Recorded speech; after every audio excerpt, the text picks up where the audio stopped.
tiene la grabación y te la hará llegar para que tú la puedas después compartir con los demás colegas, con vuestros colegas. Ya, profe, gracias. Vale. ¿Qué otra cosa? Ah, chicos, por si acaso, si se llegase a cortar la conexión que ha estado bastante inestable estos días, por favor me esperan unos segundos para ver si se restablece. Yo voy a estar en contacto con Fernando, más que nada eso, ¿ya?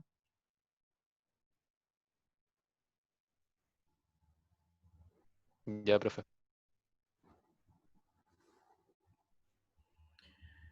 Bien, entonces vamos a comenzar nuestra clase. Hoy día tenemos 34 alumnos presentes, en lo cual es muy bueno. Espero que todos hayan estado bien, que estén sanitos y que podamos compartir esta clase. Lo que nos toca ver hoy día es el desarrollo del aparato digestivo. Y lo que les tengo que comentar es que el sistema digestivo proviene desde el punto de vista embriológico. Si pensamos en el embrión trilaminar, recuerden que hay ectodermo, mesodermo y endodermo. Entonces, el aparato digestivo proviene del endodermo, en esa parte inferior, ¿no es cierto?, de esta tercera hoja embrionaria. A partir de allí surge el sistema digestivo. Y acá hay un resumen. Acá en esta primera diapositiva pueden ver un resumen en donde acá está representado el saco vitelino, ¿no es cierto? En la parte superior tenemos que imaginarnos que está el embrión, pero lo importante es reconocer que en la tercera, cuarta semana de desarrollo embrionario, el intestino tiene tres zonas bien definidas. Algunos libros, yo he tomado un modelo de un libro donde también habla de una cuarta, que es la estructura laringea, ya la parte anterior.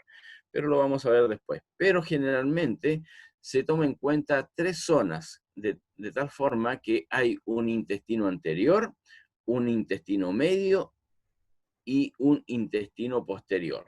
Entonces, esas serían las estructuras del aparato digestivo en un comienzo, en estas primeras 4 semanas, tercera, cuarta semana de desarrollo embrionario, es decir, entre los 20 y 26 días de desarrollo. Luego ocurren una diferenciación. Recuerden que en este proceso hay cambios morfológicos como también cambios funcionales, es decir, las células que los constituyen a esta estructura comienzan a cambiar y comienzan una histogénesis, es decir, esas células comienzan a tomar una especialización determinada en el conducto del sistema digestivo. Es el caso que en el esófago, por ejemplo, existe un tipo de epitelio, en el estómago otro tipo de epitelio y en los intestinos también otro tipo de epitelio, ¿ya? Entonces, de acuerdo al desarrollo, al avance del desarrollo embrionario, cada una de estas estructuras van tomando su constitución final desde el punto de vista histogénico, ¿ya? Y también, por supuesto, acá también juega un rol fundamental las moléculas, los genes que están induciendo a que esto ocurra. Hoy día no se sabe mucho de los genes que actúan durante el desarrollo embrionario del sistema digestivo. Se sabe que el Sonic-Hodge está allí influyendo, que las proteínas morfogenéticas óseas también, que los factores de crecimiento de fibroblastos, bien también allí, sabemos que hay una interacción epitelio-mesénquima, ¿no es cierto? Pero aún hay bastante por avanzar, hay bastante por identificar cuáles serían los genes que están influyendo directamente en el desarrollo embrionario del aparato digestivo. Sabemos que hay una interacción epitelio-mesénquima, ¿no es cierto?, para la formación de esta estructura, pero aún falta el conocimiento. Bien. Bueno, después comienza a diferenciarse, ¿no es cierto?, en lo que es esófago, en lo que es el estómago, los intestinos propiamente tal, aparece el duodeno, yeyuno, ilio, intestino grueso, en fin.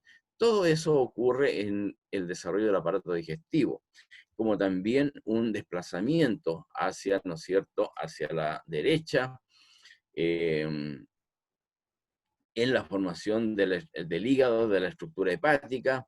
También vamos a ver que el hígado en este momento es un órgano hematopoyético, es decir, es un órgano formador de sangre, y después termina esas funciones, en fin.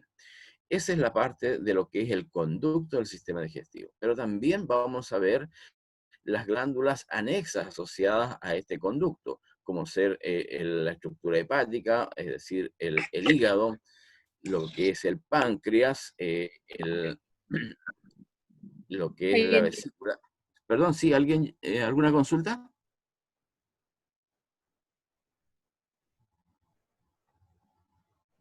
Nada.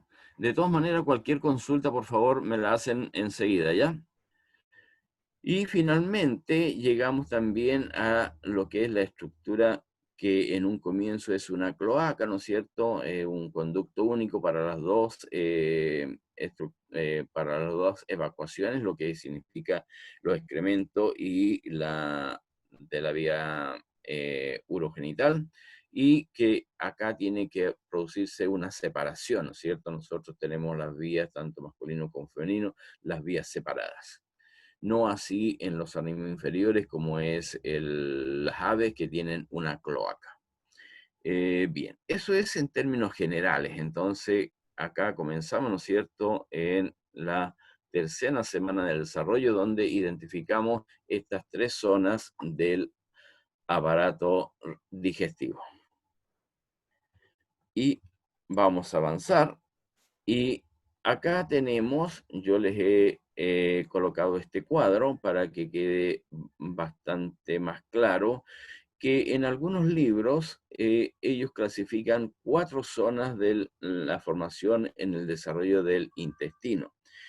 Y algunos otros presentan solamente 3, en donde hablan de un intestino anterior, uno medio y uno posterior. Pero también es válido tener el intestino cefálico o faríngeo, ¿no es cierto?, que está asociado, como bien dice acá, a lo que es la cavidad oral y nasal, y también las bolsas faríngeas.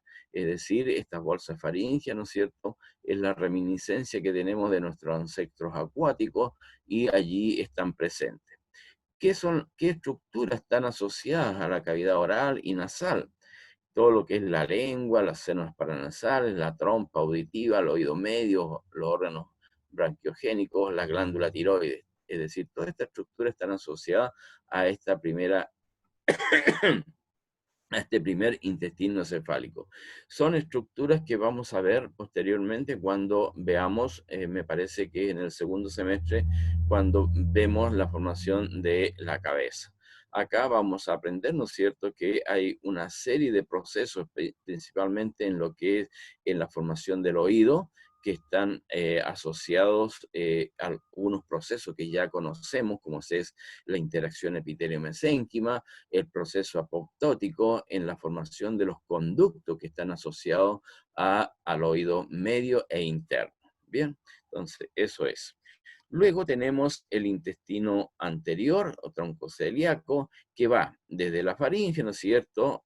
Allí la parte donde está el punto de unión de la estructura bronco en la formación del pulmón, ¿no es cierto? Recuerden que la clase pasada vimos allí que a partir de este divertículo había un divertículo bronquial que a partir de allí se formaba, ¿no es cierto?, la estructura pulmonar.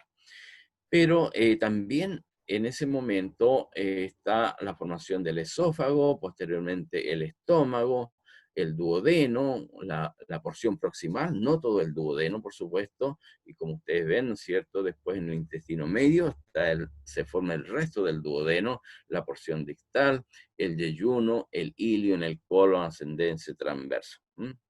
Entonces, y las estructuras asociadas en el intestino anterior, como ya hablábamos, los pulmones, pero por supuesto no corresponde a lo que es sistema digestivo, esto lo vimos en el sistema respiratorio, pero estas glándulas anexas al sistema digestivo, que es el hígado, el páncreas, se originan de este intestino anterior.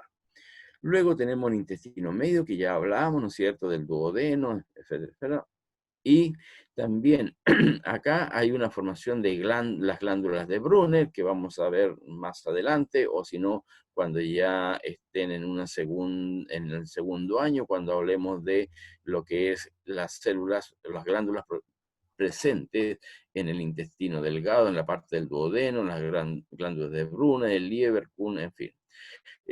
Las placas de Peyer, el apéndice vermiforme. Y luego en el intestino posterior, allí está la formación del colon transverso, el colon descendente y lo que corresponde al intestino terminal, colon sigmoideo recto.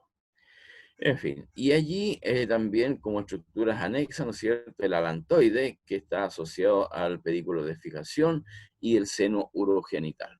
Entonces, esto es lo que corresponde al desarrollo del sistema digestivo, en donde en una primera etapa, como ya bien decíamos, en la tercera o cuarta semana se distinguen estas 4 zonas del tubo digestivo. Bien, ¿alguna pregunta?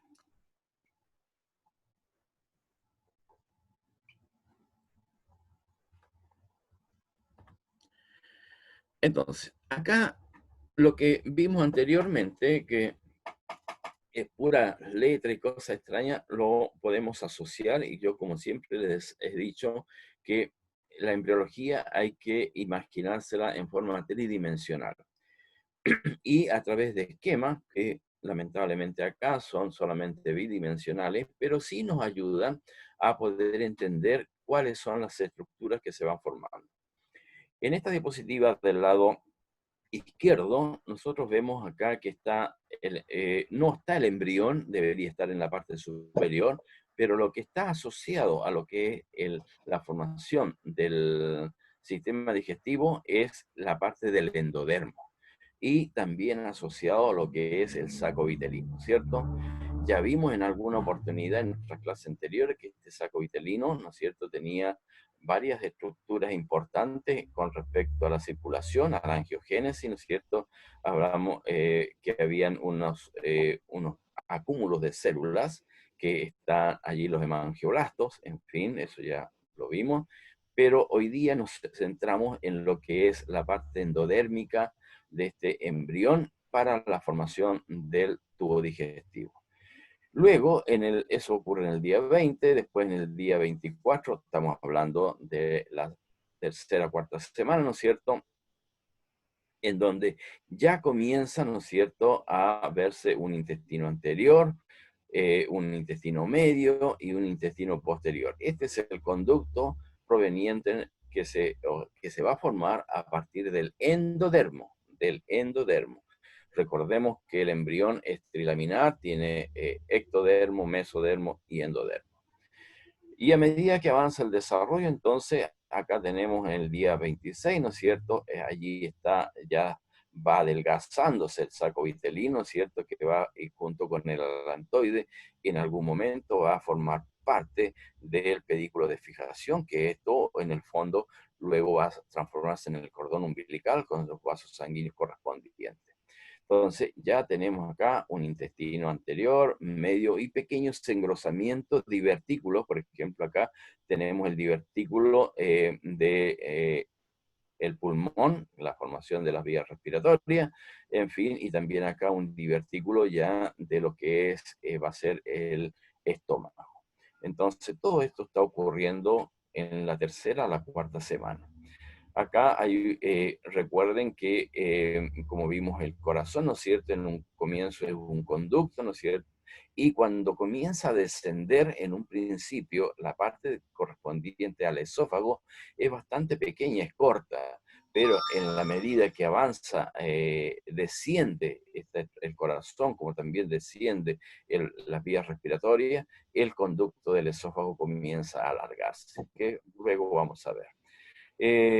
Bien, bueno, después también vamos a ver que la irrigación de está asociado también, muy asociado a lo que es el desarrollo de las vías digestivas. Bien, ¿alguna pregunta, consulta? Profe, Sí. en la imagen C, ¿dónde podríamos encontrar el intestino cefálico? Disculpa, ¿me puedes hablar un poquito más fuerte que no te escuché bien? Que en la imagen C, ¿Ya? ¿dónde se ubicaría el intestino cefálico? En la parte anterior, en la diapositiva del lado izquierdo, en la C, estaría en la parte anterior al intestino anterior, en esta zona. No sé si alcanza a ver el puntero, la Sí, flecha, sí, sí, sí, en esta zona. ¿Ya? ah, Y eso está asociado a la parte cefálica, es decir, recuerda, bueno, no recuerda, sino que allí hay una membrana que se llama el estomodeo, que es el punto de origen de la estructura bucal. Entonces, esa membrana, para que se forme la cabeza y toda la estructura con lo que te comenté, la lengua, eh, la parte interna del inicio de la vía digestiva, ¿no es cierto? Esa membrana tiene que desaparecer, el estomodeo, y de esa forma el embrión, esta la zona de la cefálica de la cabeza, comienza a levantarse. Y ya ahí la posición fetal, ¿no es cierto?, termina y se ve un embrión más acorde a, es decir, un feto, ¿ya? Eso es. No sé quién preguntaba. Daniela. Ya, Daniela, ¿te queda claro? Sí, profe, gracias. Ya, ok. Bien. Entonces, ¿alguna otra pregunta aparte de Daniela? Mencionó el estomodeo. ¿Se ¿Sí? refiere a la misma membrana bucofaríngea que se ve en gastrulación? Ah, ¿O es sí, sí, otra? sí, correcto. Sí, sí. Ah, O ok. membrana bucofaringea, sí. ¿Quién preguntaba? Máximo. Bien, Máximo. Un punto base. Bien. Gracias, ¿Alguna profe. otra pregunta?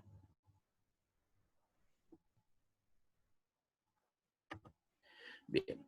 Acá, bueno, lo que quiero con esta diapositiva que entendamos que el conducto digestivo no está libre dentro de nuestro organismo, ¿no es cierto? Está asociado a una serie de conjuntos de tejido como son los mesenterios. Entonces, en esta primera diapositiva superior, quiero que entendamos cómo se va formando el sistema digestivo y cómo el embrión se va cerrando, ¿no es cierto?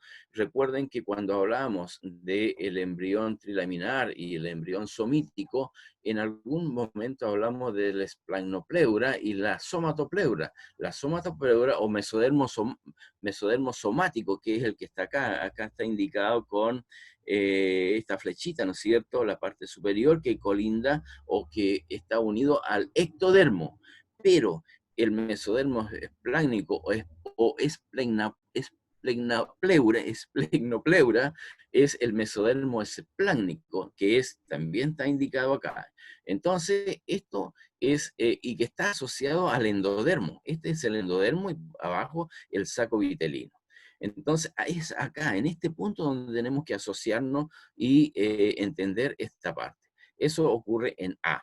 Entonces, en B, ¿no es cierto? Vemos que el embrión se va cerrando y va formando un tubo. Por lo tanto, hay una ruptura de epitelio y una doble soldadura. Y por lo tanto, en C ya encontramos al intestino, acá bien claro está con esta flechita indicando el intestino como un conducto al centro, y hay un mesenterio dorsal, es decir, está unido a ese mesenterio dorsal el intestino. Y también luego hay un mesenterio ventral, pero que cuáles son las estructuras importantes en el desarrollo del sistema digestivo. Y por eso les decía que este intestino no está libre dentro de nuestro organismo, sino que está unido a los mesenterios. Y acá ya hablamos, ¿no es cierto?, del ligamento falciforme que está en la estructura hepática, ¿no es cierto?, uniendo a la parte anterior, la parte ventral. Está el diafragma, está el epiplón menor que está entre el estómago y la estructura hepática. Está el mesogastrio dorsal, el mesodermo dorsal está uniendo la parte posterior del estómago con la parte, dorsal. Está el mesodermo mesenterio propiamente dicho, que está uniendo acá a la arteria mesentérica, es decir, perdón, sosteniendo a la arteria mesentérica, y que posteriormente, ¿no es cierto?, va a estar asociado a lo que es el pedículo de ficación y cordón umbilical. Luego, en la parte posterior, el mesocolon dorsal. Entonces, todo este tejido conjuntivo, estos mesenterios, que son tejidos conjuntivos, ¿no es cierto?, están asociados a lo que es el sostenimiento de las vías digestivas en este embrión en desarrollo. Allí, en este tejido conjuntivo, ¿no es cierto?, vamos a encontrar una gran cantidad de distintos tipos de células, fibroblastos, como también vamos a encontrar fibras colágenas, fibras elásticas, cuya función, o sea, cuya histofisiología va a permitir que estas estructuras se vayan adecuando, ¿no es cierto?, y formando los mesenterios para la ordenación del sistema digestivo. Entonces, esa es la importancia de estos mesenterios que se forman y que están asociados a la formación del sistema digestivo o del tubo digestivo. ¿Ya? Eso es, jóvenes. Bueno, en esta otra diapositiva es simplemente para identificar. Acá podemos ver el corte es longitudinal, ¿no es cierto? Miren, acá está el estómago y si nosotros hacemos un corte transversal, vamos a ver esta siguiente diapositiva. Pero, por favor, ubiquémonos acá. Esto es longitudinal, es decir, en el plano longitudinal, pero si hacemos un corte a esta altura, lo que vamos a observar es esto. Es un corte transversal, en donde en esta zona está el mesogastrio dorsal. Miren, allá, aquí está el mesogastrio dorsal, allí. Entonces, está unido a la pared dorsal. Acá está el conducto del estómago, que todavía no ha sufrido ninguna histogénesis, es decir, es un conducto. Recordemos que esto es parte del intestino anterior. Allí está el estómago, pero comienza un proceso de movimientos para la formación y ubicación definitiva. Comienza a rotar en 90 grados, ¿no es cierto?, que luego vamos a ver, para ubicarse el estómago. Y eso hace que este mesenterio, ¿no es cierto?, gire también y forme lo que es la bolsa omental, que es este tejido que está acá, tejido conjuntivo, por supuesto. Entonces acaba el estómago girando, ¿no es cierto? Y allí tenemos el epiplón menor, y luego se va a formar el epiplón mayor en esta otra zona. Entonces, esto es más o menos para darnos cuenta y poder observar una imagen tridimensional de cómo van ocurriendo los fenómenos de cambio y giros del corazón, nada que ver, del estómago en el desarrollo del sistema digestivo. ¿Ya? Ya lo siento, no es corazón, es estómago, chicos, ya me traspapelé el Alzheimer. Eso, ¿alguna pregunta?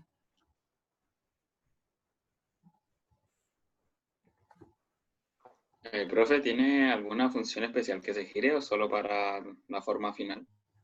Sí, pues acuérdate que ¿a qué lado tienes tú el hígado?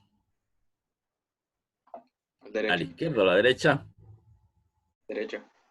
Eso, ¿ves? Entonces, este movimiento va a permitir, ¿por qué? Porque acá, a ver, acá está la formación de la estructura hepática. Entonces, en la medida que esto vaya girando, va a ir desplazando al hígado hacia la derecha. ¿Ya? Bien. Gracias. ¿Algo más que decir de acá? Nada, ya, seguimos.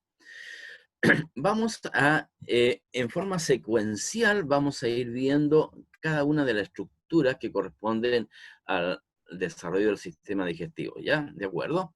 Entonces, lo primero que vamos a analizar es el esófago, es decir, este primer conducto que es parte del intestino anterior. Y ya en nuestras clases anteriores, creo que mostré una diapositiva semejante a esta, en donde le explicaba que allí comienza a aparecer en la parte anterior del esófago, ¿no es cierto? Este divertículo respiratorio, que va a formar parte del sistema respiratorio. Entonces allí comienza a diferenciarse. Entonces, recordemos, esto es importante, que este origen es endodérmico, ¿ya? Entonces, allí comienza a diferenciarse, comienzan a aparecer los lóbulos,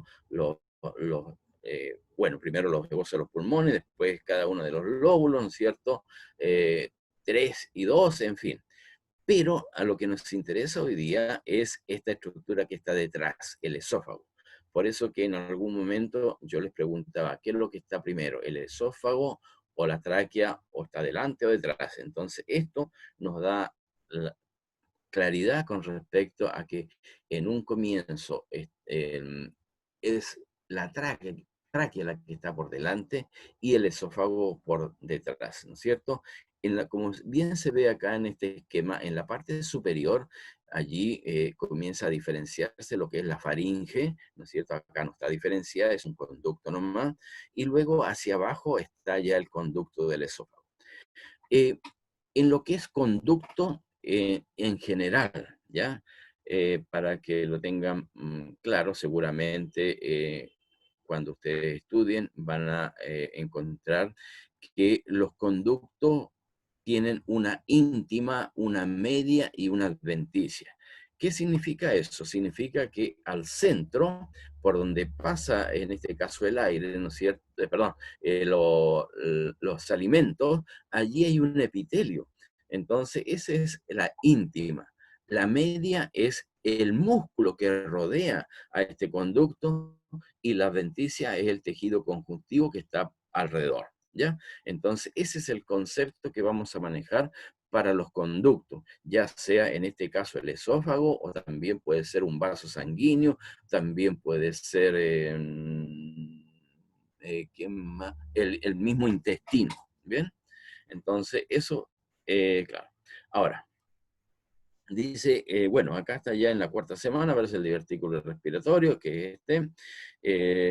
En un comienzo les comentaba también que es corto, pero después va a producirse el descenso del corazón y los pulmones, esto se alarga. Acá está acá. Entonces acá, ¿no es cierto? Al comenzar el descenso, acá está el intestino anterior, acá el esófago es un conducto muy cortito, pero a medida que esto avanza, ¿no es cierto? Y esto también al mismo tiempo, como bien alguien por ahí a Máximo le comentaba, que se rompe el estomodeo y comienza la cabeza a levantarse, entonces el esófago, por tracción, comienza también a alargarse, es decir, a hacerse más largo, ¿ya? Bien. Ahora, hay otra cosa interesante de destacar en este esófago, es que en la parte superior, creo que, sí, acá dice, en la parte superior, la capa media de revestimiento del esófago corresponde a músculo esquelético o músculo estriado esquelético también, ¿ya? En cambio, la tercera cuarta parte, es decir, la parte inferior de la musculatura esofágica, corresponde a músculo liso. Entonces, acá el origen de este músculo es doble, es decir, en la parte anterior viene de la zona de los arcos branquiales, del miótomo, ¿no es cierto? En cambio, en la parte inferior viene del tejido conjuntivo alrededor, el músculo liso. Entonces, eso es lo que quería comentar acá. El revestimiento superior corresponde a músculo estriado y el inferior a músculo liso. Bien, ¿alguna pregunta con respecto al esófago? Profe, Dime, Catherine. no entiendo bien todavía a qué se refiere con tejido conjuntivo. Ah, ya, ya. Disculpa. Sí, es que lo que pasa que, bueno, desde mi punto de vista, yo creo que primero deberían tener una, no sé, histología para poder entender cuando se habla de epitelio, tejido conjuntivo. Ya. Pero te voy a tratar de explicar a grandes rasgos a qué me refiero con tejido conjuntivo, ¿ya? Un tejido conjuntivo es un conjunto de células, de fibras que unen órganos o que rellenan órganos. En este caso, el tejido conjuntivo proviene del perdón, del mesénquima, ¿cierto? Y si vamos hacia atrás, vamos a entender el mesénquima como el ectodermo mesodermo, como el mesodermo del origen de este embrión trilaminar. De este mesodermo, ¿no es cierto?, comienza a aparecer o comienza a formarse el tejido conjuntivo. Pero desde el punto de vista de la definición es, como te comento, células y fibras típicas de nuestro cuerpo que tanto rellenan órganos como también unen órganos. En el caso que veíamos acá correspondiente a lo que es el mesenterio, este es tejido conjuntivo, porque está uniendo al sistema digestivo con el resto de la parte dorsal o ventral de este embrión en desarrollo. ¿Ya? No sé, ¿te aclaro un poco la pregunta, Catherine? Sí, profe. Gracias. Ya.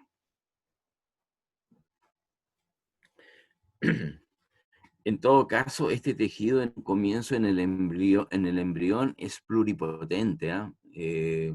Tiene capacidad para, como todavía no están desarrolladas todas las estructuras, ¿no es cierto? Estamos hablando de la segunda, tercera, cuarta semana, este mesenterio tiene capacidades todavía pluripotentes para poder diferenciarse hacia otros tipos de células y también a otros órganos, ¿ah?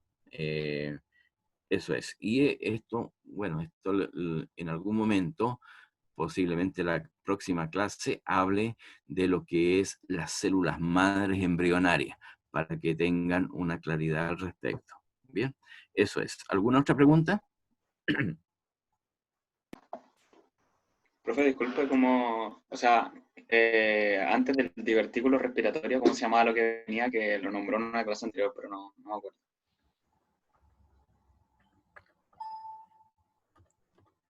A ver, ¿dónde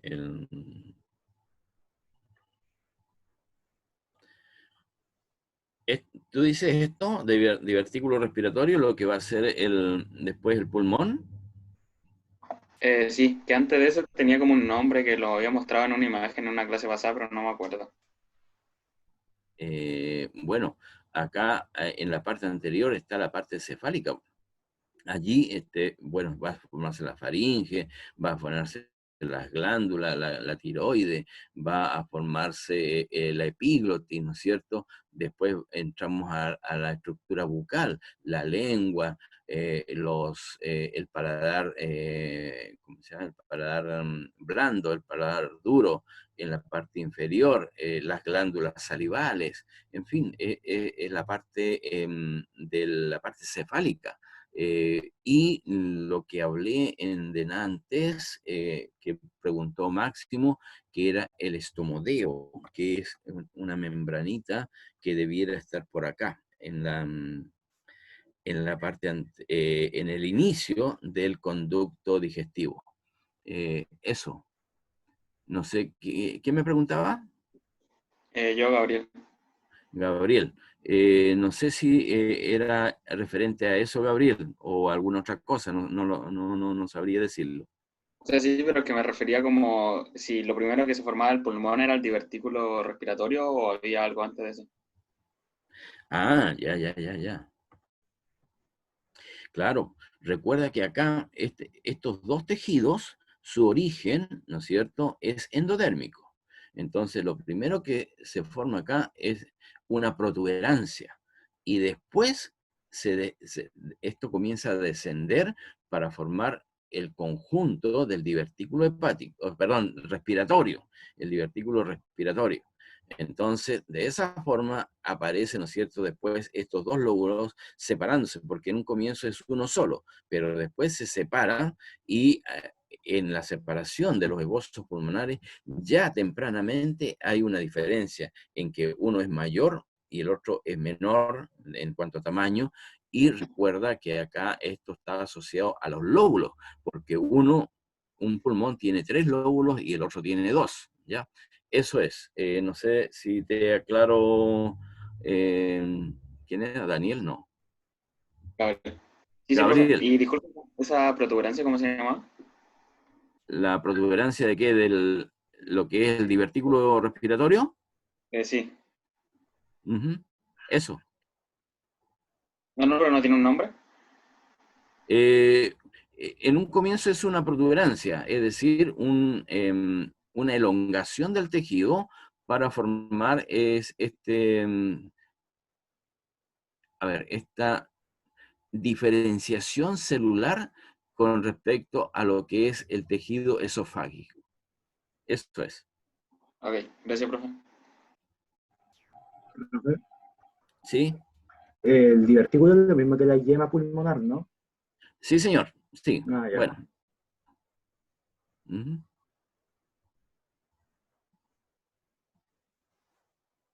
¿Algo más?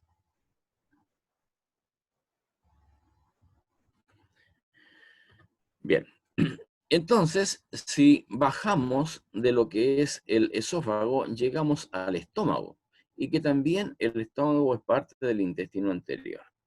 Entonces, acá en esta diapositiva, ¿no es cierto?, para ubicarnos, dice que es una estructura fusiforme, y ustedes ven acá que realmente tiene una forma de aguzada en ambos extremos, como conducto, y comienza un pequeño levantamiento en la zona media.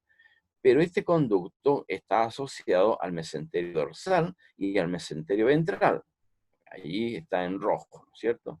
Y comienza este levantamiento en el día, engrosamiento mejor, en el día 28, de tal forma que en el día 25 se produce un giro de esta estructura hacia la derecha, ¿no es cierto?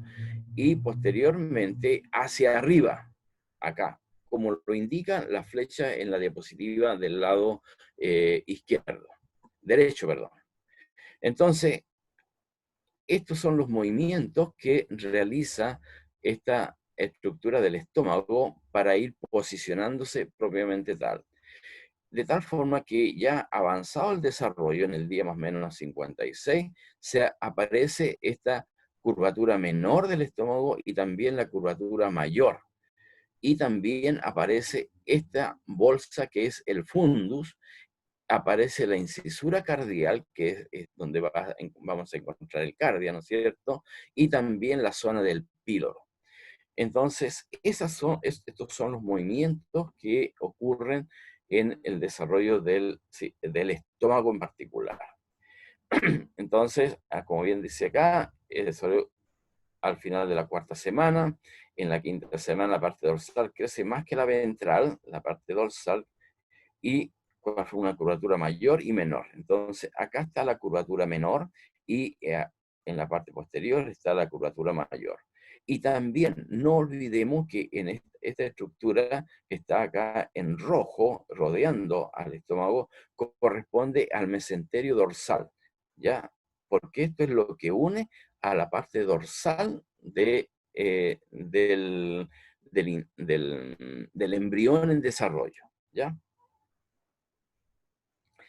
Y luego, en la 7ª semana, aparece el fundo y la incisura cardial. Acá está la incisura cardial y la zona del fundo, este engrosamiento de lo que es el estómago, y que en un comienzo, ¿no es cierto?, era una estructura fusiforme, pero ya está acá, está en la séptima semana, está tomando la forma definitiva. Acá hay otro esquema que quizás explica con mayor claridad con respecto al anterior los movimientos que tiene el corazón. Como ustedes ven, la flecha lo indica, el movimiento es en sentido de las agujas del reloj, es decir, en este sentido, y eso hace que, ¿no es cierto?, aparezca esta curvatura menor y la curvatura mayor. Y luego, no solamente está ese desplazamiento en el sentido de las agujas de las manecillas del reloj, sino que también hay un desplazamiento de cefálico a caudal, es decir, hacia arriba, es decir, la zona del píloro comienza a subir y la zona del fundus comienza a bajar para formar, ¿no es cierto?, finalmente, muy claramente, esta curvatura mayor del estómago. Entonces, bueno, acá dice, la rotación es el sentido de la aguja del reloj, que está indicado en la figura A, allí está la flecha, ¿no es cierto?, cómo va esa rotación, y es en este sentido, ¿no es cierto? Luego la rotación en su eje antero-posterior o cefálico-caudal anterior. Recuerden que puedo hablar yo de la parte superior cefálico o también puedo hablar de la parte anterior, ya, cuidado en esos aspectos. Y antero-posterior, anterior-posterior, y se desplaza hacia la derecha y hacia arriba, es lo que les acabo de decir. Entonces, esa es el desplazamiento del el estómago para llegar a su posición definitiva, ¿no es cierto?, dentro de la estructura de este feto en desarrollo. ¿Alguna pregunta?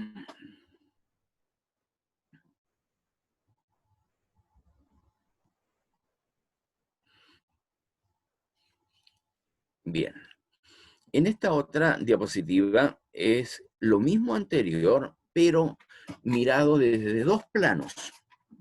Un plano, acá vemos en A, B y C, un plano sagital. Miren acá.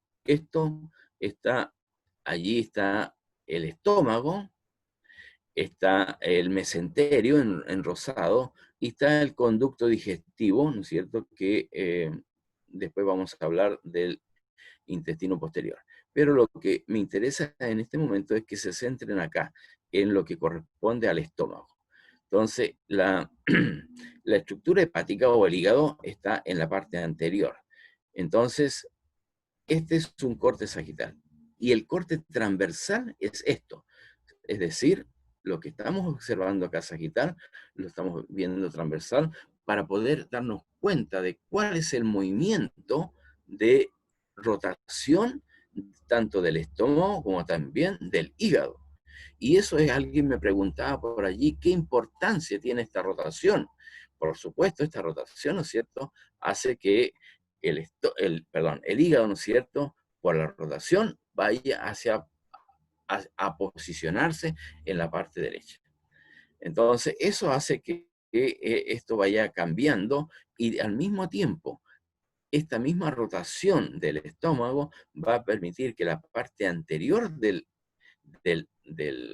intestino anterior, que va a corresponder luego al duodeno, forma una estructura en forma de C, y allí es donde se ubique la formación del páncreas, de la vesícula hepática, en fin, de la vesícula biliar, que vamos a ver luego. Entonces, en esta otra diapositiva, en la B, se ve bien el corte sagital y el corte transversal, y acá indicado con la flecha, el movimiento que va teniendo, ¿no es cierto?, este hígado junto, principalmente en este caso, el estómago, y que arrastra al hígado hacia su posición definitiva. Y luego, finalmente, en la C, ¿no es cierto?, ya ha llegado a esta posición definitiva, y por supuesto acá dice, ¿no es cierto?, el estómago rota en 90 grados con respecto a su eje cefalocaudal, y luego la curvatura es ventrodorsal.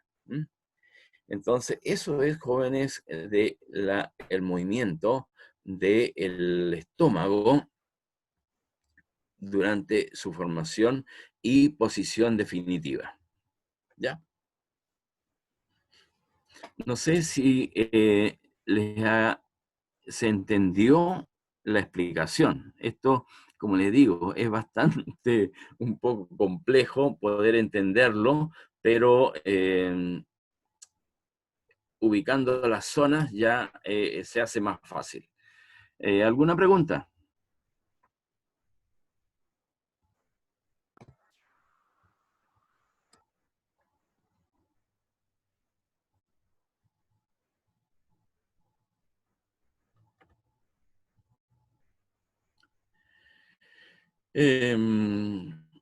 Bueno, como no hay preguntas, no sé si es porque no se entendió todo o no se entendió nada o no sé qué pasa, pero bueno. De todas maneras, cuando ustedes estén volviendo a repasar estos contenidos, si algo no está claro, por favor, mandan un correo, ya sea a mi persona o también puede ser al ayudante. Entre paréntesis, ¿el ayudante los ha contactado?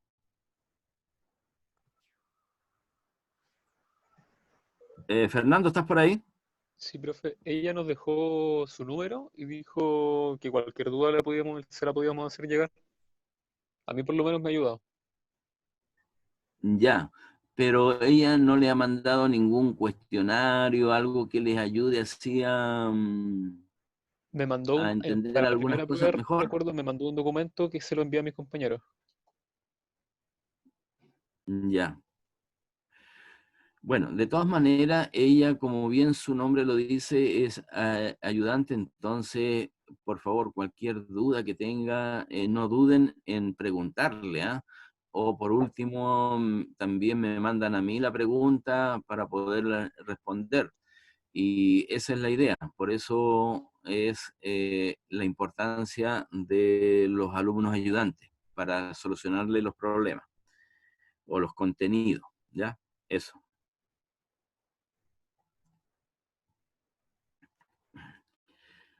Bien, entonces, acá esta diapositiva, mi objetivo es simplemente que se den cuenta de algunas estructuras que van apareciendo durante el movimiento de la estructura del estómago. Entonces ya hablábamos que hay una rotación, ¿no es cierto?, en el sentido de la aguja del reloj, también hay un levantamiento cefálico caudal o antero-posterior, en fin, y eso implica la aparición de varias estructuras nuevas. ¿Y qué es lo que es importante? Como bien acá dice la bolsa omental, que es esta estructura que está acá, que acuerda que esta zona corresponde al mesenterio dorsal, ¿no es cierto? Y luego está el mesogastrio dorsal, que es el que está acá, y después va a formar el epiplón mayor, que es esta estructura en forma de delantal que se descuelga y cubre parte de los intestinos. En la parte anterior está el epiplón menor, perdón, acá, como ustedes bien ven acá en la figura, en la parte anterior el menor y en la parte posterior el mayor, con referente al estómago, por supuesto, ¿ya?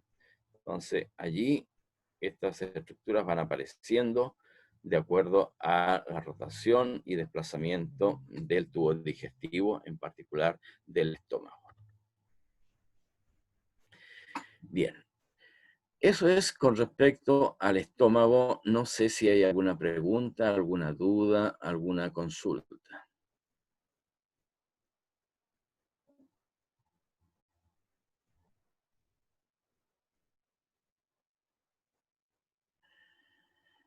Bueno, para continuar, ¿no es cierto?, descendiendo de lo que es el conducto propiamente tal, después del estómago tenemos los intestinos delgado y grueso.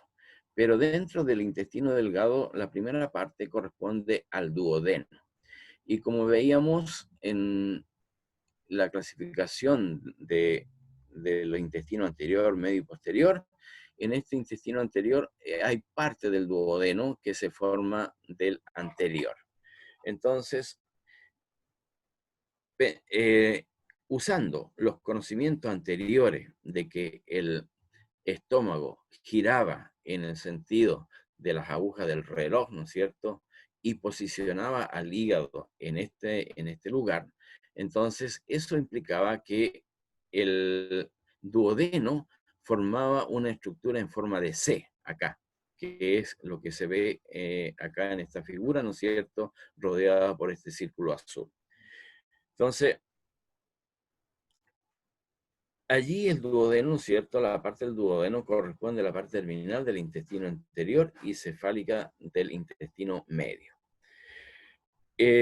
Acá, lo que comentaba recién, dice que al cambiar de posición el estómago, este conducto toma la forma de una C, que es lo que está rodeado en este círculo azul.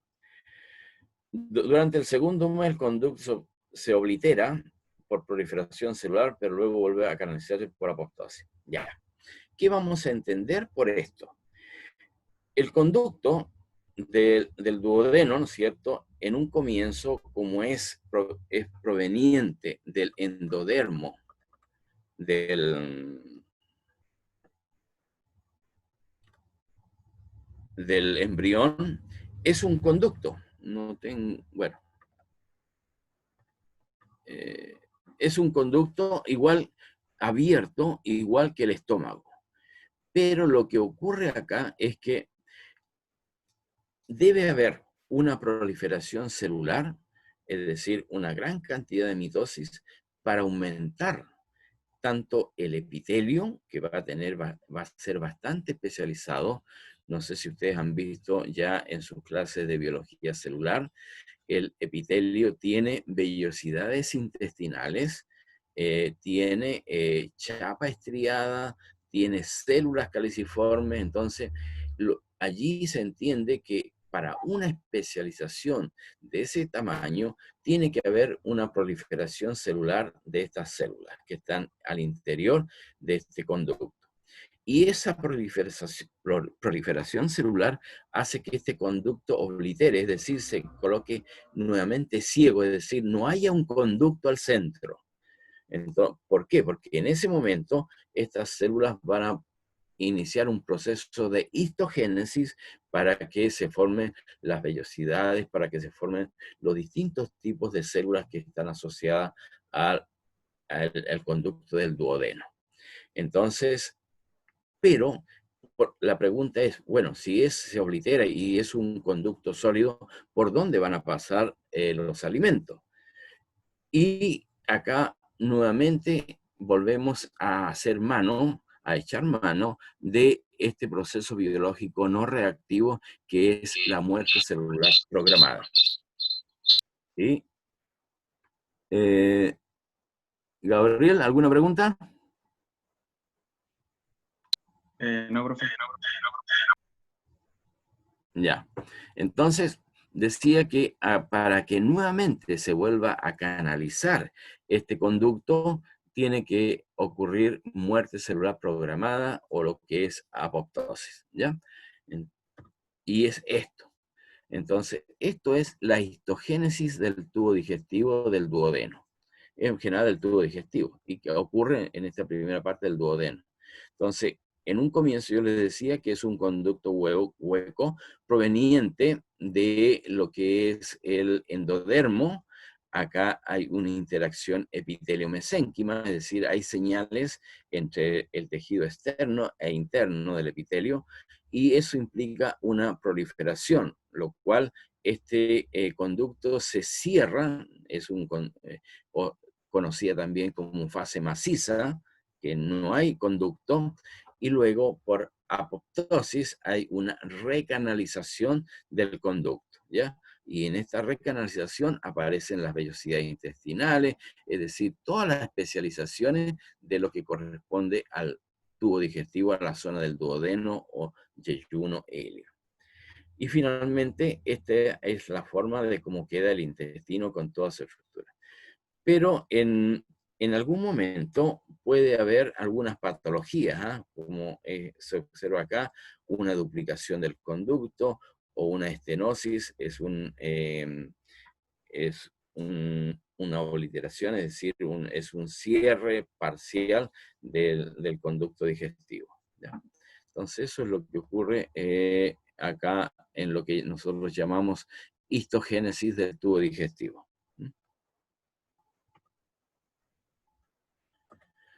Bien, ¿preguntas? Profe, no entendí muy bien para como la función de que se obliterara. Que se obliterara. A ver. El concepto de obliteración es, en este caso lo vamos a entender como un cierre. A ver, si tú tienes una manguera, ¿no es cierto? Y si la aplastas, desaparece el conducto central. ¿Bien? Esa es una obliteración. Pero en este caso en particular, lo que ocurre no es un aplastamiento del conducto, sino que es una proliferación celular. Y recuerda que proliferación celular está asociado a mitosis. Entonces, en este conducto va a haber una gran cantidad de mitosis en ese primer epitelio que era un conducto hueco, ¿no es cierto? Y se va a cerrar el conducto. No va a haber un espacio central. Pero, ¿cuál es el objetivo de este cierre? Es la histogénesis, es decir, la especialización de este conducto del duodeno, y van allí, y por eso van a aparecer las vellosidades, las criptas de Lieberkühn, las glándulas de Brunner, en fin, toda esa estructura que están asociadas a la especialización como conducto digestivo. Eso es. ¿Quién preguntaba? Arturo, Gabriel. Yo, profe Gabriel, ya entendí Gabriel. eso.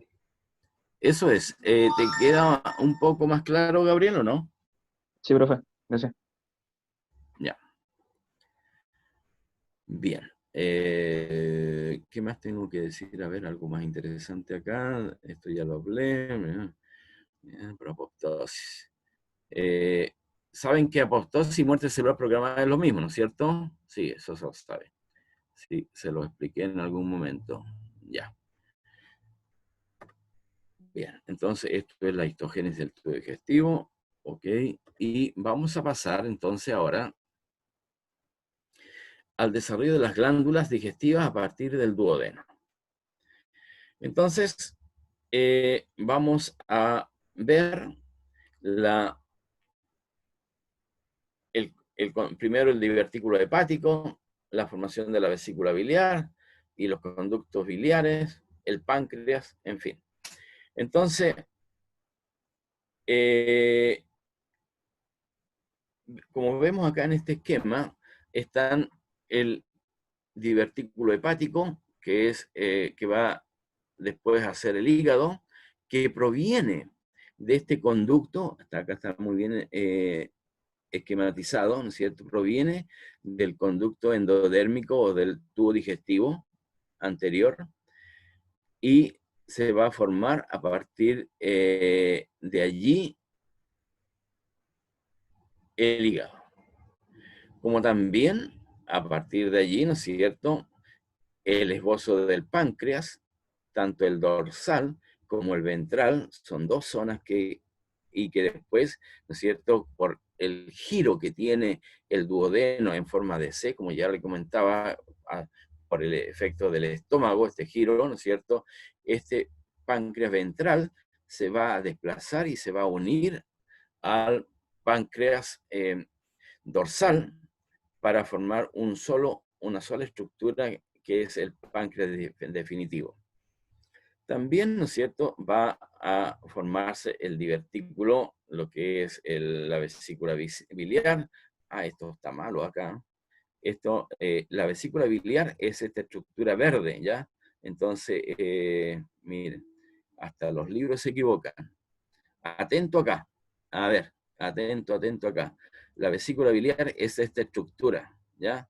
Y el colédoco está en esta otra zona. Acá hay una equivocación, ¿eh?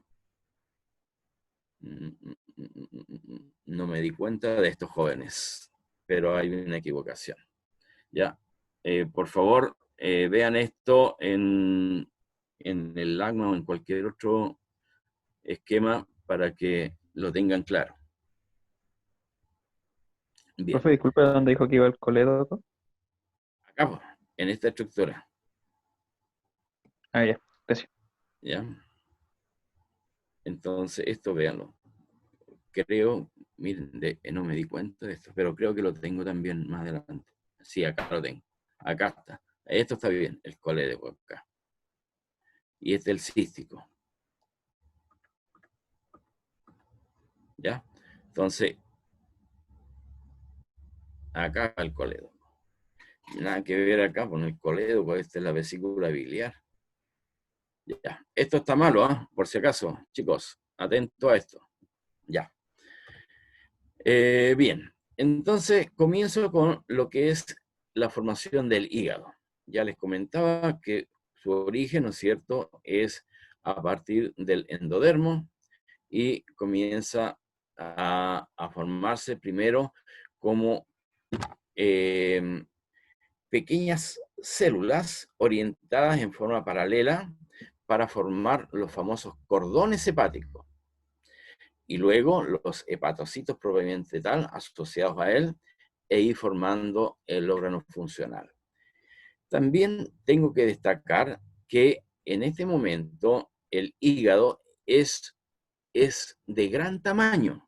¿Por qué? Porque tiene funciones hematopoyéticas, es decir, comienza a formar la primera sangre en esta estructura que es el hígado, ¿ya? Primero entonces tenemos la placa hepática y después el divertículo hepático, en fin. Pero esta es la estructura del hígado que se forma a partir del endodermo. Bueno, acá los cortes son transversales para poder entender también y asociar un poco al movimiento del estómago y al movimiento que conlleva a la posición final del hígado, ¿no es cierto?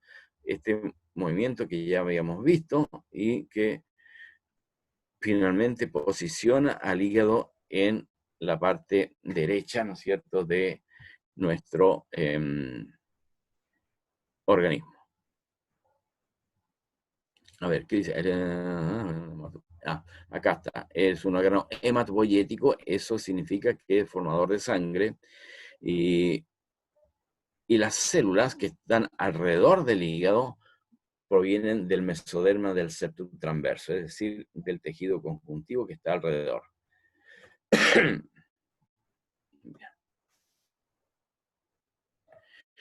Acá está el origen de la vesícula biliar y el conducto cístico. Entonces, allí tenemos la vesícula biliar, ¿no es cierto? Acá están los cordones hepáticos y acá está la vesícula biliar, finalmente con un alargamiento y engrosamiento de esto, crece, se forma y la unión es el conducto cístico acá.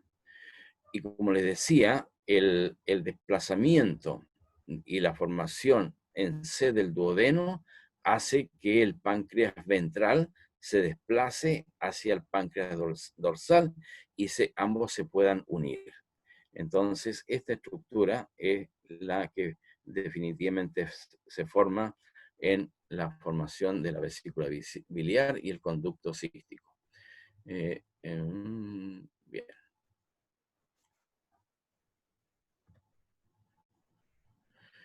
Y acá está el conducto del colédoco. Alguien me preguntaba, ¿no es cierto?, que es este conducto que está anterior a los conductos hepáticos y, por supuesto,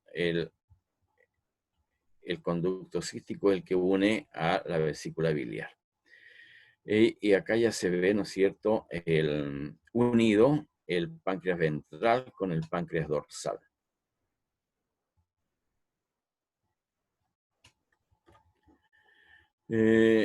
Bueno, y acá está el origen del páncreas. Dice el páncreas de función por vasos pancreáticos, tanto el dorsal y el ventral. Y en el día 32 entra en contacto y en la sexta semana están juntos para formar el páncreas definitivo con sus conductos ductuales. Es decir, ayudado, ¿no es cierto?, por el desplazamiento del duodeno. Estas estructuras se fusionan y se forma un solo órgano final funcional. ¿Qué más? El origen del vaso es esta estructura, ¿no es cierto?, que en la zona del mesogastrio dorsal, ¿no es cierto?, allí comienza a diferenciarse y forma la estructura del vaso. Acá hay algo importante, jóvenes, es que este tejido se origina del mesogastrio dorsal y no del endodermo, ¿eh? Entonces, esto hay que tenerlo presente. Se inicia en la quinta semana como una condensación mesenquimatosa. Recordemos que el concepto de mesenquimatoso corresponde a células multipotentes, es decir, que tienen la capacidad para diferenciarse o tener una histogénesis diferente al tejido en el cual se encuentran. Y eso hace, ¿no es cierto?, que este tejido comience a formar el vaso. También es como un tejido hematopoyético en las primeras etapas del desarrollo, pero después adquiere su capacidad linfoide definitiva. Entonces, acá vemos la formación del vaso que proviene del mesogastrio dorsal. En un comienzo también les hice mención con respecto a la irrigación de este intestino anterior, medio y posterior. Entonces, en la aorta descendente y las ramas del cerebro, porque son las arterias vitelinas. Entonces, acá se ve, ¿no es cierto?, cómo esta irrigación es a lo largo del intestino anterior, medio y posterior. Que posteriormente, ¿no es cierto?, allí va a formar también los vasos sanguíneos del corazón. Eso. Profe, ¿puede explicar esa parte de nuevo, porfa? Que no lo entendí muy bien. ¿Cuál? Lo de que se distinguían por la irrigación. Que los vasos sanguíneos que ingresan acá, ¿no es cierto? Entonces, la parte, los distintos intestinos, o sea, las zonas de los intestinos clasificados como anterior, medio y posterior, están irrigados por la aorta descendente y las ramas y las arterias vitelinas. Entonces, estas son las arterias vitelinas. Acá van a irrigar el intestino posterior. Entonces, recuerda, la vitelina es el cordón umbilical. En cambio, la aorta va hacia la aorta dorsal, ¿no es cierto?, hacia el intestino medio.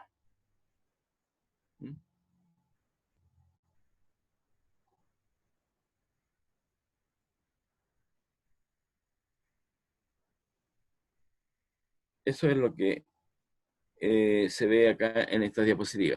¿Ya? Ya, profe, gracias. ¿Qué otra cosa de acá? Bueno, después vamos a ver la función de la carótida y todo lo demás cuando veamos la parte cefálica propiamente tal. ¿Ya? Eso. Luego tenemos la rotación del intestino medio para la formación del intestino delgado e intestino grueso. Entonces acá se produce una rotación, ¿no es cierto?, como lo indica la figura, Y en un comienzo hay un abultamiento de la estructura abdominal del feto. ¿Y por qué? Porque allí está acumulada lo que es la hernia umbilical fisiológica. Entonces, después de ese desplazamiento y esa rotación, comienzan a formarse lo que es el resto del intestino medio e intestino grueso. Ahí el colon transverso, ascendente, descendente, en fin, como dice acá, en la ascendente primitiva del extremo cefálico, la mayor parte del ilion, el extremo caudal, se forma el colon ascendente y transverso. Entonces esto es simplemente una rotación de este intestino para acomodarse en la cavidad abdominal y posicionar el resto del intestino delgado y luego el intestino grueso propiamente tal. ¿Ya? ¿Qué más de esto? ¿Qué más? ¿Qué más? Bien.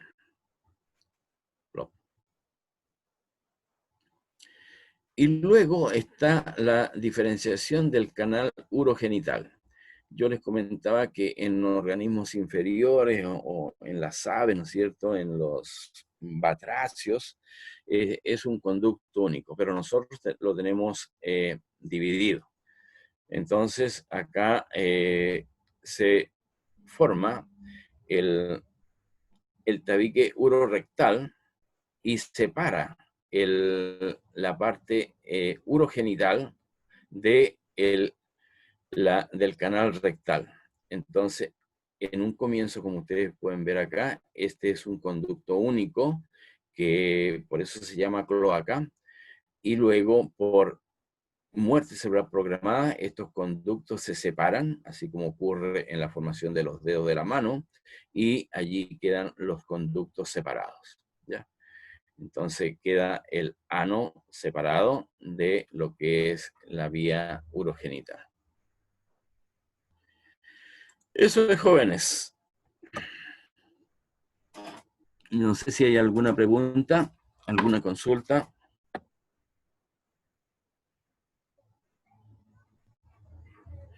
Les tengo un apartado que se los voy a subir, un paper que se los voy a subir en la tarde para que lo vayan leyendo, porque allí habla mucho de lo que es lo que acabamos de ver, la formación del sistema digestivo. O sea, en el fondo es como un review, pero también lo asocian a la formación de otros sistemas digestivos en distintos organismos, como ser los peces, como ser los rumiantes, en fin.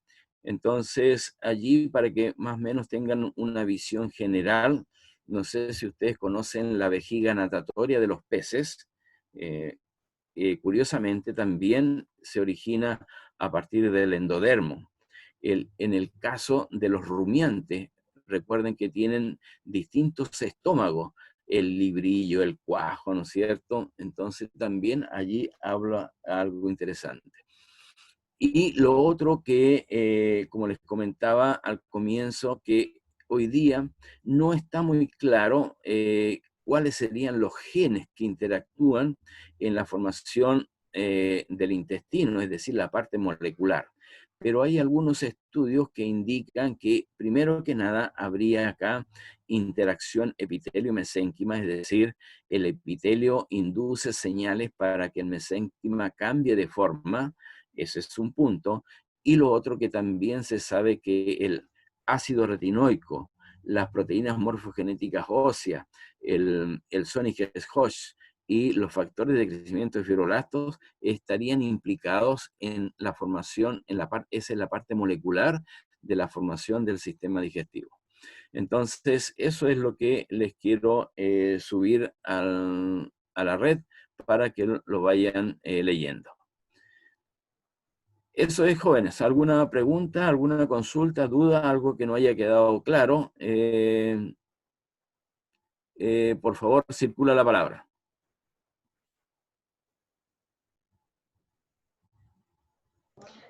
Bueno, profe, yo le quiero hacer una pregunta, pero por curiosidad. Ujú. Como, ¿qué ventajas evolutivas nos trae a nosotros que se hayan separado la cloaca en dos canales? Uy, infección, puija. A ver. No veo que las palomas tengan problemas. ¿Ah? Es que como que no veo que los pájaros tengan problemas con su cloaca, por eso.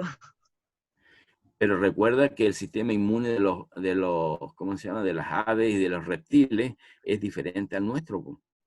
Ellos no tienen las clamidias, no tienen, bueno, la verdad que no sé, por lo menos no hablan, ¿no? Pero hay otras, pareciera ser, no soy veterinario, pero pareciera ver que no hay problemas y como es parte, deben crear algún sistema inmune, ¿no es cierto?, para que eso no ocurra. Yo, por lo menos de lo poco y nada que sé, creo que debiera ser así.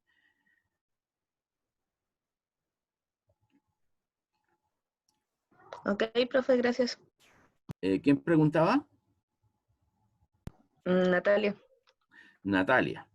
Eso es Natalia. Pero me asaltó la curiosidad y voy a averiguar más al respecto, ¿ya? Pero estoy casi seguro que allí el sistema inmune está jugando un papel bastante importante en estos organismos inferiores que supuestamente son inferiores, ¿ah? Pero a veces creo que los sistemas funcionan mucho mejor que en nosotros los humanos.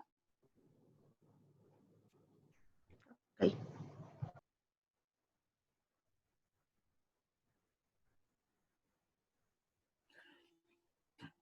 Ya. ¿Algo más, jóvenes?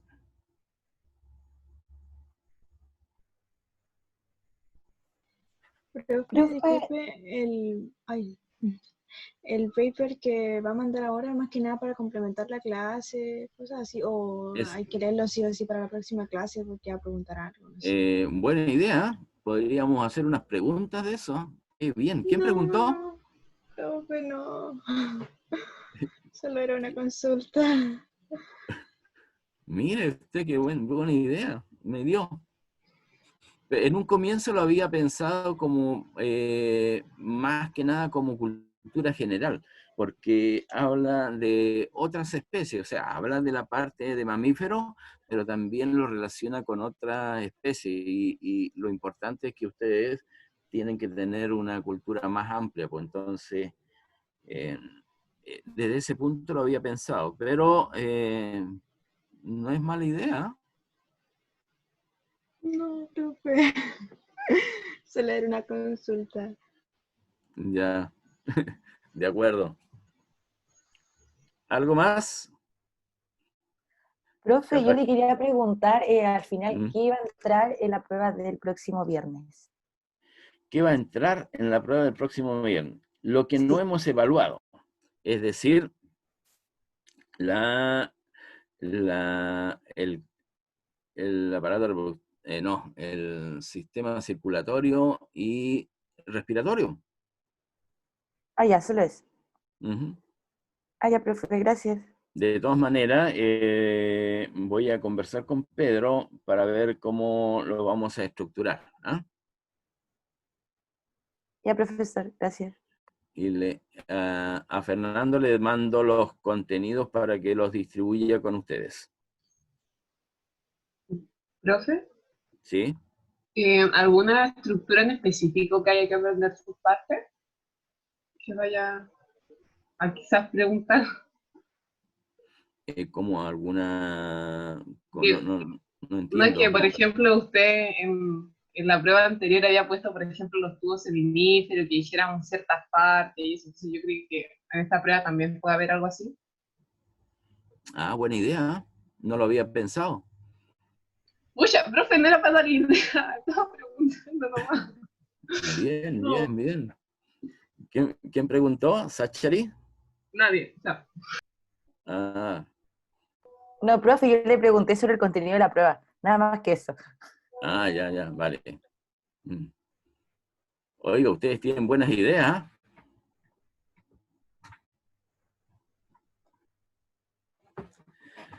Ya, jóvenes, entonces, no sé si hay alguna otra pregunta, capaz que después no quieran preguntar. ¿Ah? Bueno, al final con todo eso ya me enredaron. ¿Qué entra? No, ¿quién pregunta? Natalia. Natalia, voy a conversar con Pedro y voy a mandarle los contenidos a Fernando para que los pueda distribuir entre todos ustedes, ¿ya? Ok. Profe, una pregunta, pero no una idea. Es sobre, en la prueba que viene ahora o en la próxima va a entrar el seminario que hicimos, el segundo seminario. Porque en la primera prueba entró preguntas de primer seminario. Sí, Pero, sí. Siempre la idea es complementar con los seminarios, así que por lo menos habrán 3 o 4 preguntas del seminario. ¿pero en esta prueba o en la que sigue? No, en esta prueba no, porque es muy pronto. Sería para la siguiente. Ay, ay, profe, ¿y en todas las pruebas lo hace así? ¿Siempre pregunta cosas de los seminarios? Sí, porque es parte del complemento de la asignatura. Ah, ya, profe. Ya, profe, gracias. Ujú. Por última vez, circula la palabra.